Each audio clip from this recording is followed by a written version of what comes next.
The film begins with a mother and daughter. The mother's name is Yumi, and the daughter's name is Mia. Mia is still young and not going to school yet.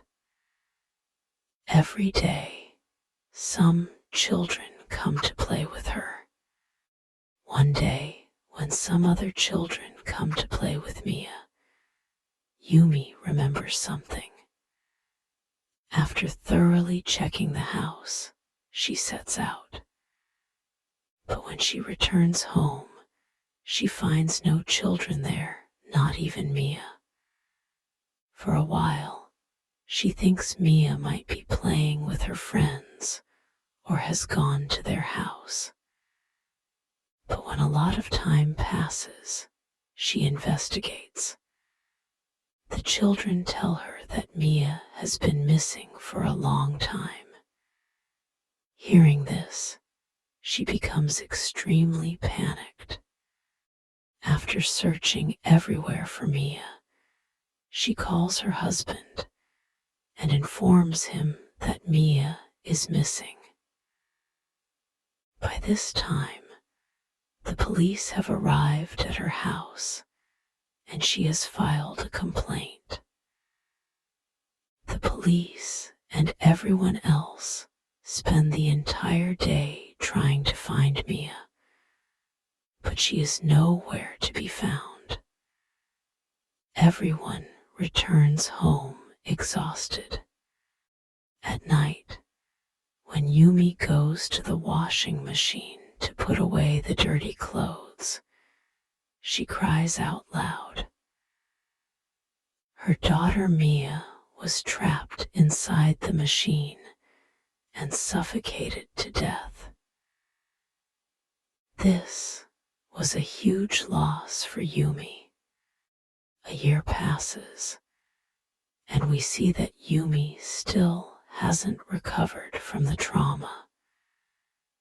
She now understands that she knew the lock on her machine was faulty. If she had replaced it a few days earlier, the accident might not have happened. Despite numerous therapies, she still can't move on. One day, Yumi's mother brings her a leaflet. It describes a temple where the belongings of the deceased are taken and burned in a ritual, allowing one to move on.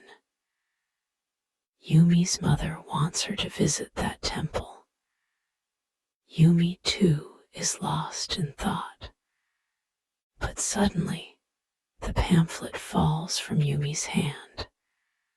Standing near the window, and due to the strong wind, it starts flying forward. Yumi runs to catch it, and the pamphlet lands on a doll box. Yumi looks at the doll inside the strange old box. For some reason, she feels so attracted to it. It feels like her own daughter. She buys the doll and brings it home. That evening, when Yumi's husband returns home, he notices that Yumi is very happy today. He is both surprised and delighted by this change in her. Yumi had even prepared a delicious meal for everyone. He happily sits down at the dining table and is shocked to see a doll sitting on his daughter's chair. He falls silent upon seeing the doll, knowing that if the doll had improved Yumi's mood, he wouldn't take it away from her. Days pass like this, as Yumi raises the doll like her own daughter. She brings clothes for it, bathes it, washes it, and cleans it. The strangest thing we notice is that the doll's hair and nails keep growing, which Yumi even trims. But she herself doesn't realize it's just a doll. How can its hair or nails grow? Even after so much time had passed, every time Grandfather Hiroshi saw Yumi's doll, he was terrified. He never felt good about it. One day, he even took Yumi to the doctor and told him about the doll. The doctor called Grandfather Hiroshi personally and told him not to take the doll away from Yumi.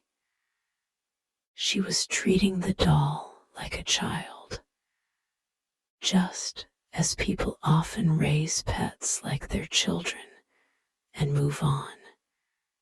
Yumi is moving on because of the doll. Grandfather Hiroshi understands, and life begins to return to normal. During this time, they receive the good news that a baby is soon to be born. It was as if a new life had come into Yumi's home.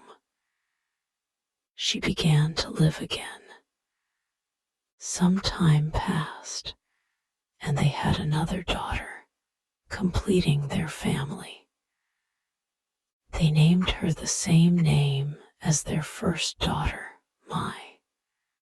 After Mai's birth, Yumi seemed to have forgotten about the doll. She didn't throw it away, but she started keeping it aside. Sometimes, Yumi would use the doll to calm Mai down. One day, she sees on the baby monitor that she had left the doll next to Mai. The doll was now on top of Mai. Yumi and her mother immediately rush to Mai and find that Mai was crying, and the doll's hair had even hurt her neck. They become very upset, and Yumi's mom angrily throws the doll aside. She tells everything to her husband Hiroshi, who decides to lock the doll back up. When he goes into his daughter's room to do so, he first sees the doll's box, which has strange incantations written on it. Hiroshi ignores this, and they both lock the doll back up again. A while passes. Everything is normal. Mai has grown up and is now going to school. One day, when she returns from school, she finds some marble balls. One marble suddenly starts moving towards her closet and lands inside. When she opens the closet to find her marble ball, she spots the doll's box and takes it out. When she shows the doll to Yumi, Yumi is a little surprised but doesn't react much because it was just a doll. However, Yumi notices something strange. The doll's hair has grown much longer, and she remembers very well how she cut it herself. Later that night, when she tells her grandfather that the doll's hair and nails have grown, he doesn't pay much attention, saying, "It's an old doll. Who knows if you cut them or not?" Yumi ignores these things, and life goes back to normal. One day, we see Mai talking to the doll, and we hear its voice, confirming that it is a living doll.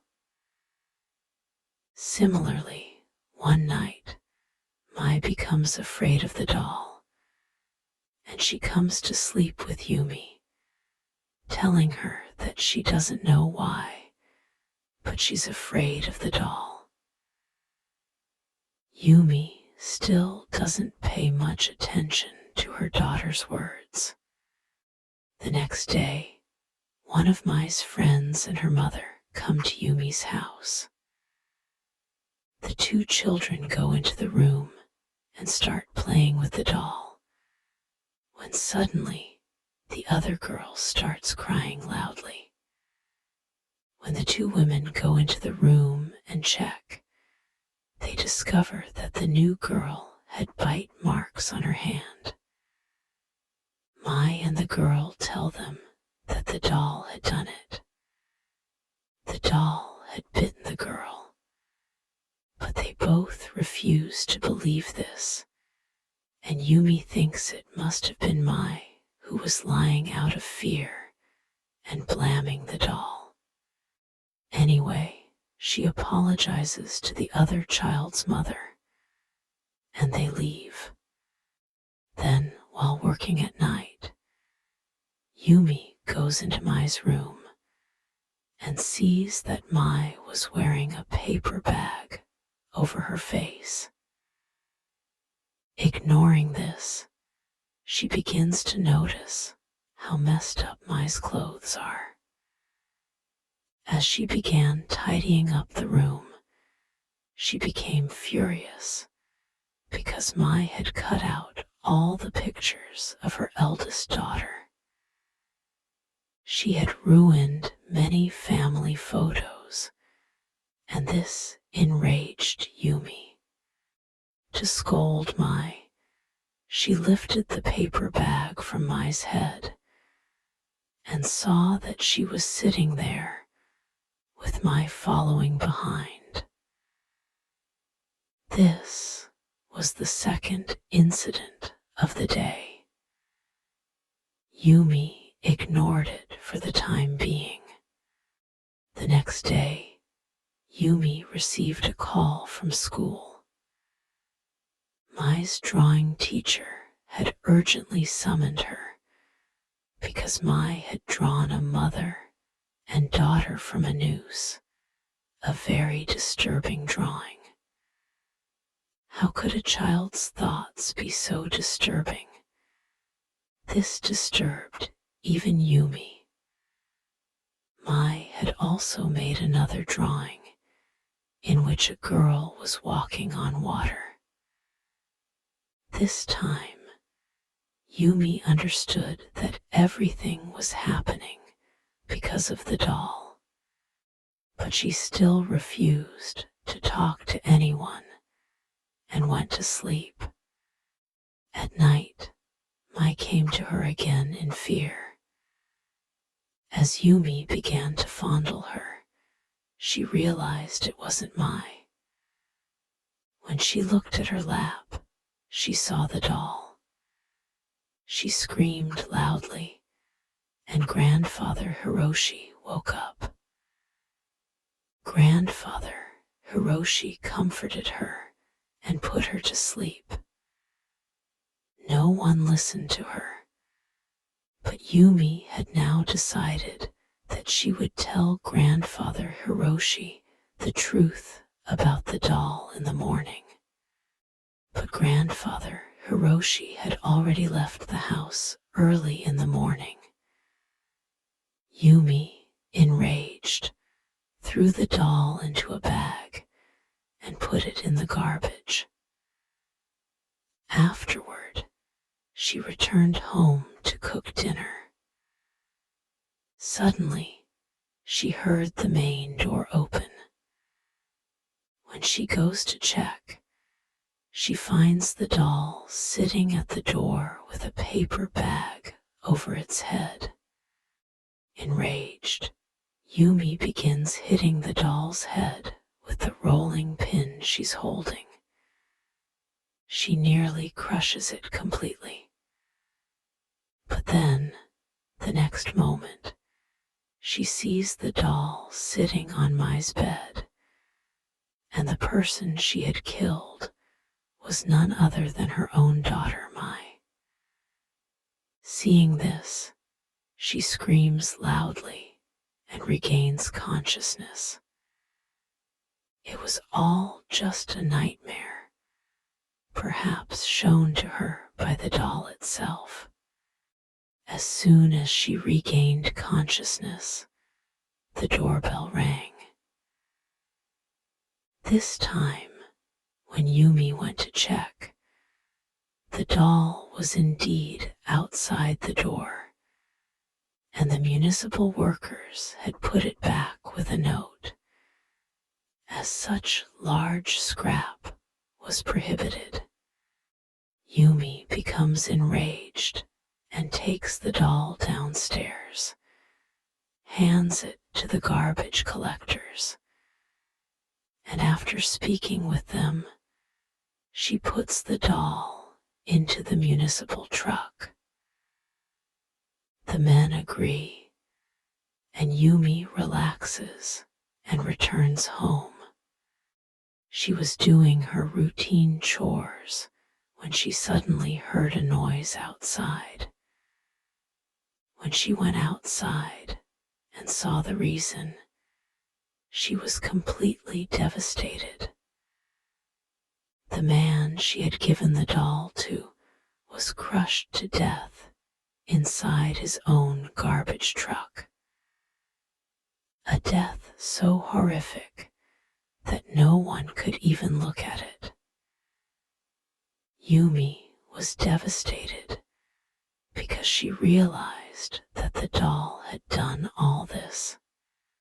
When she returns from the murder scene, she sees her daughter holding the doll in her hand, furious at Yumi for giving the doll to the garbage man.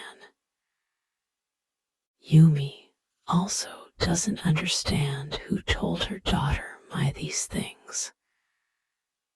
At this point, we again notice that the doll's hair has grown. Yumi doesn't say anything to her daughter, and they return home with the doll. But now Yumi has started keeping a constant watch on her daughter and the doll. She even tells her grandfather Hiroshi about her fears.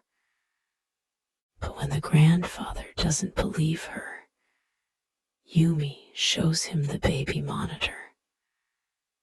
Where Mai was talking to that doll, Yumi says, "Believe it or not, this doll is definitely haunted." But Hiroshi tells her to ignore all this and says, "I think you're under a lot of stress." Yumi goes back to sleep, and the next day, while talking to her daughter in the kitchen door suddenly closes behind her. She doesn't panic. She thinks it must have closed by itself. Through the gap in the door, she sees her daughter in the darkness of the kitchen. But then, the next moment, she feels someone running behind her. She goes to Mai's room and sees Mai hiding under her blanket. When she lifts the blanket to look for her, Mai immediately goes under the bed. When Yumi looks under the bed, there's no one there. And now, an invisible object covering itself with a blanket runs away. Yumi sees it, and it's not the doll. It's not her daughter. It was some evil entity. Yumi becomes even more terrified, remembering the time when her first daughter Mia died hiding inside a washing machine. She quickly goes to the laundry room and discovers that her daughter was indeed hiding inside the washing machine. As she opens it, A terrifying-looking girl attacks her. She tries to hit Yumi, but Yumi pushes her away and throws her to the ground. It turns out it was her own daughter Mai, who is severely injured from being thrown from such a height. They immediately bring her to the hospital. During an examination, Mai's body is covered in even more injuries, including marks on her waist that appear to have been scratched with nails. Even grandfather Hiroshi is starting to believe the doll, and by this time, Yumi is completely devastated. She tells grandfather Hiroshi to go and perform a ritual on the doll to get rid of it. Grandfather Hiroshi returns home and searches the box for the spells. He finds Yasumoto's name written on it. Upon searching, he discovers that he was a very famous doll maker. He sees many dolls made by Yasumoto that look exactly like this one. Meanwhile, the temple he contacted, after telling them about the doll and sending them a picture of the doll's box, immediately contacts him and tells him to take extreme care. The doll you have is not an ordinary doll. It's a living doll, and it will definitely harm you. We will come and take it away before it does anything bad to you.